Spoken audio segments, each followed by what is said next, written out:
آپ نے چھوٹی سی چڑیا تو ضرور دیکھی ہوگی، اس کا دل بھی اتنا چھوٹا ہوتا ہے، مگر حیرت انگیز بات یہ ہے کہ چھوٹی سی چڑیا کا دل اتنی تیزی سے دھڑکتا ہے کہ انسان کا دل اس کے مقابلے نہیں کر سکتا۔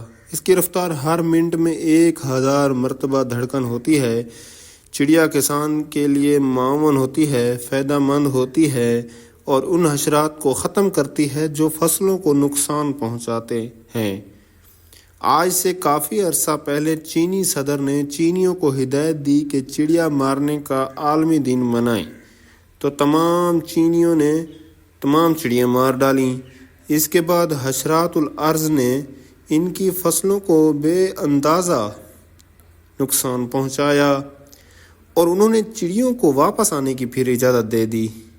ایک دفعہ کا ذکر ہے کہ قوم کرد کے ڈاکوؤں کا ایک گروہ ڈاکہ زنی کے لیے ایک ایسے مقام پر پہنچا جہاں کھجور کے 3 درخت تھے۔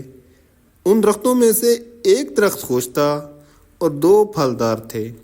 ڈاکو وہاں آرام کے لیے لیٹے تو ڈاکوؤں کے سردار نے دیکھا کہ ایک چڑیا خشک درخت سے، وہ جو کھجور کا تھا، درخت سے اڑتی ہے اور پھلدار درخت پر جا بیٹھتی ہے اور وہاں سے اڑ کر پھر اس خشک درخت پر بیٹھتی ہے۔ اسی طرح اس نے کئی چکر لگائے۔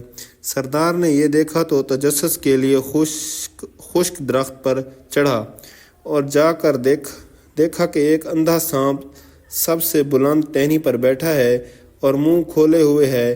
وہ چڑیا اس کے لیے کچھ لاتی ہے اور اس کے منہ میں ڈال دیتی ہے۔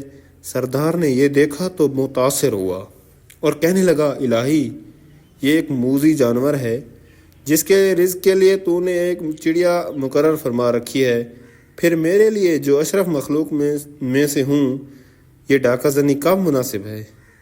یہ کہا تو اس نے ہاتف کی یہ آواز سنی کہ میری رحمت کا دروازہ ہر وقت کھلا ہے، اب بھی توبہ کر لو تو میں قبول کر لوں گا۔ سردار نے یہ آواز سنی تو رونے لگا اور نیچے اتر کر اس نے اپنی تلوار توڑ ڈالی اور چلانے لگا، میں اپنے گناہوں سے باز آیا، الہی میری توبہ قبول فرما لے۔